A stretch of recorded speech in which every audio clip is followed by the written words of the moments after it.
Hello, bronies, it's me, Clayton, and I just saw the most recent My Little Pony episode, Hard to Say Anything, which is written by a new writer, Becky Wangberg, and it happens to surprisingly have a lot of continuity with previous My Little Pony episodes.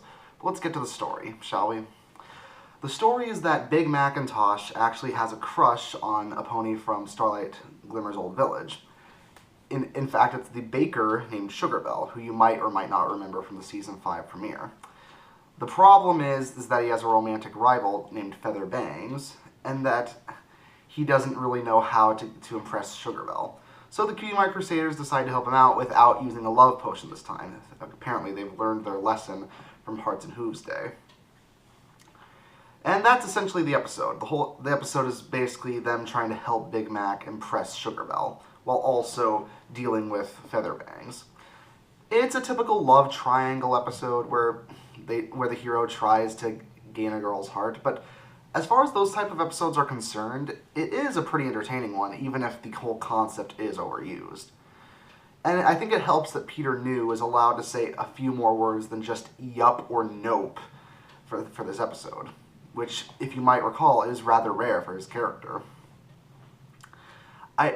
Even though he has been talking a little bit more throughout the later seasons. I like that form of development that allows him to stand out more as a character and for him to become more three-dimensional. And that definitely is on display for this episode. And even though this might not be the best showcase of Big Mac's character, I think that one was done back in Season 6, I do think he's still portrayed very well throughout this episode. Heck, he even gets a musical number in the episode with Feather Bangs, which goes between his style of country singing with not exactly the best thought out lyrics versus Featherbang's superior lyrics and awful auto-tune, which makes him sound almost like Justin Bieber if he was a pony. Yeah, and I can just, as if someone didn't already think of that.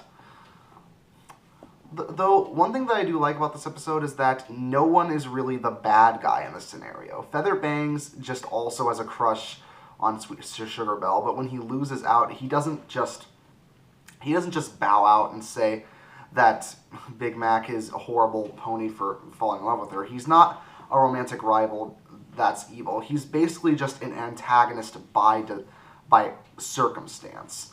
In a similar fashion to Cheese Sandwich from a few seasons back, he's not a bad guy. He's just in the protagonist's way, so that's the reason he's the antagonist. In fact, in the end of the episode, it looks like the Crusaders are going to help him out as much as they helped out Big Mac. Speaking of which, I like how this episode has a lot of continuity. They mention Hearts and Hooves Day, where the Crusaders have learned not to use love potions to help out Big Mac. They mention how often the ponies sing throughout the series, yet despite that, we haven't had exactly that many songs this season. And even though the song doesn't seem like it'll be a classic, I don't think it was supposed to. It's supposed to just be a big, funny moment that brings the episode's highlight into effect. And it definitely does that, with good animation and with decent song performances from Peter New and whoever played Featherbangs. It's clear that Becky knows how to write these characters, and that despite being new, she has a good handle on the series. And I like the fact that the writers have to do their homework before going into the series, especially since we're this late into the show's run. So yeah, the comedy throughout the episode is good. The song, while not being a classic, is still genuinely funny. And even though there aren't a lot of twists on this formula, Hard to Say Anything does have a decent love triangle story that gets both romantic rivals some personality and some good motivations, while making neither one the villain. While it also gives us more insight on Sugarbell's character. And giving her a crush like Big Mac could be pretty cool in the future. Besides, ever since the Season 5 premiere, I've always loved the town residents of, Starlight Glimmer's town, so seeing more of them is definitely a treat, even if it is just Sugarbell in this episode. I would actually like to see future episodes deal with other members of Starlight Glimmer's village, like Double Diamond and Party Favor. Seeing more appearances from them definitely would help out the series since it happens to reuse these characters to develop them more and use them for more stories.